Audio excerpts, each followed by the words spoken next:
Hello everyone, welcome. My name is Jason Gregerson, and in this video we're going to talk about arc length and surface area with parametric equations. Let's start with arc length. So here we have a set of parametric equations defined and plotted on the interval from -3 to 3. And we want to find the length of this curve. Now when dealing with Cartesian curves, what we did is we cut a little slice of our curve. And you were able to represent that little slice of arc length as the square root of dx squared plus dy squared, where dx and dy are little changes of x and y respectively. And then for Cartesian curves, you did some algebra on that to represent that in terms of x or in terms of y, and you generated integrals based on those equations. For parametric equations, we're going through the same process. The only difference is our algebra. We're going to use the differential dx, where if x is a function of t, then dx is x prime dt, and dy would be y prime dt, where x prime and y prime are the derivatives with respect to time. But once we have those representations for the differential, we can plug those into our ds to get x prime squared plus y prime squared, and then we'll have two factors of dt squared, which will factor all the way out of our radical to get dt.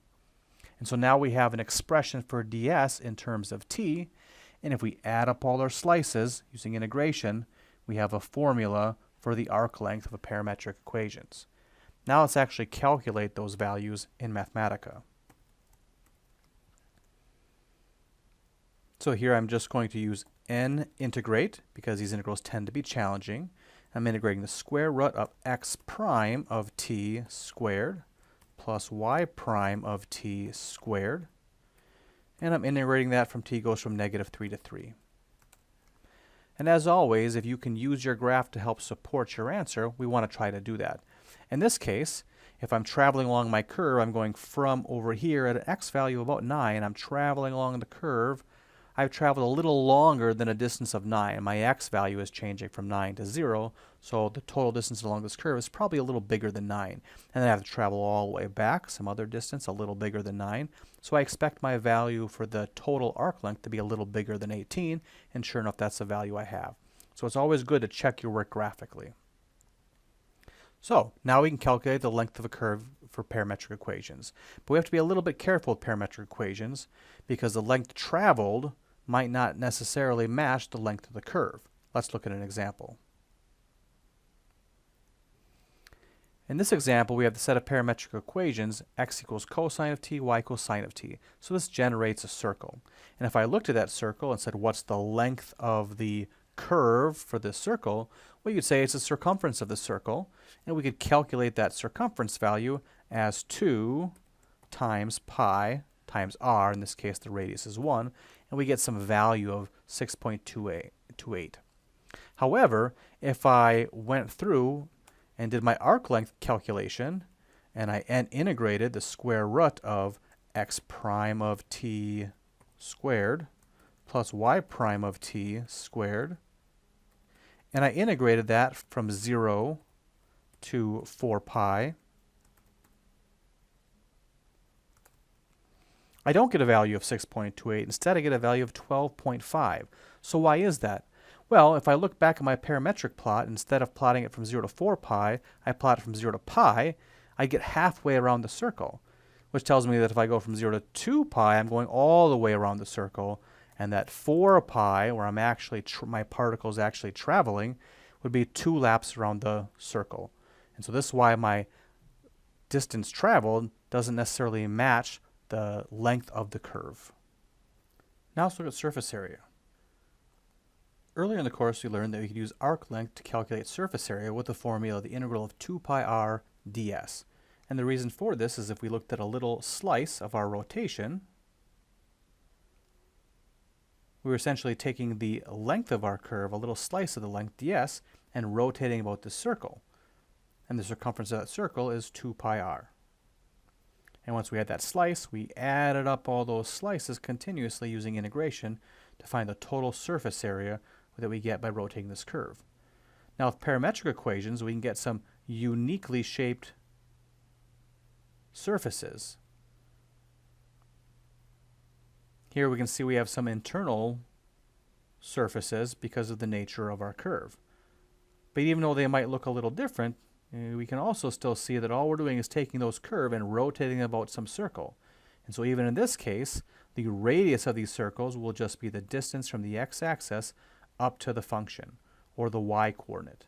So now if we want to actually calculate this, we would simply start with our 2 pi times r times ds expression for our slice. Now because we have parametric equations, we know that that ds is really the square root of x prime of t squared plus y prime of t squared. We can actually just run this as it is for right now and really see that that ds now is a function of t. So our next job is to get our radius as a function of t. When we're rotating about the x-axis, we've seen that the radius is actually the y-coordinate. And so to get y as a function of t, we can just use the equation for y in terms of t from our parametric equation. So if I evaluate that, now I can see that I have a big expression for a slice of surface area that's all in terms of t. So now all I have to do is integrate this over my range of t values. Now I've generated the surface area of rotation here. This is the surface area I get by rotating my curve about the x-axis.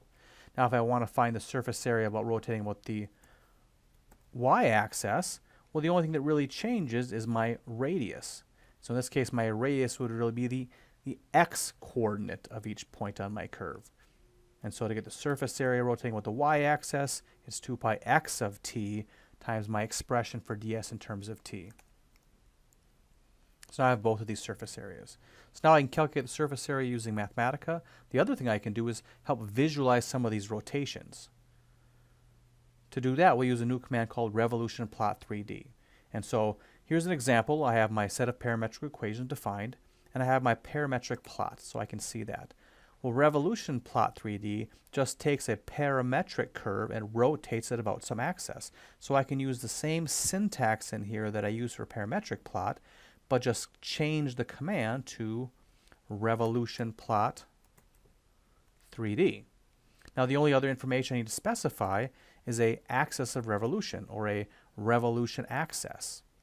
And so I'm rotating about the x-axis, and so that's 1 in the x direction, 0 in the y direction, and 0 in the z direction. So I can express that as 1, 0, 0.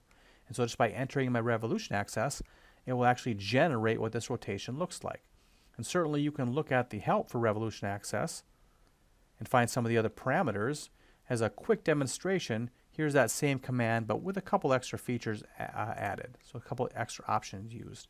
And certainly there's lots of more options that you could explore on your own. All right, that concludes this video. Thanks for your time.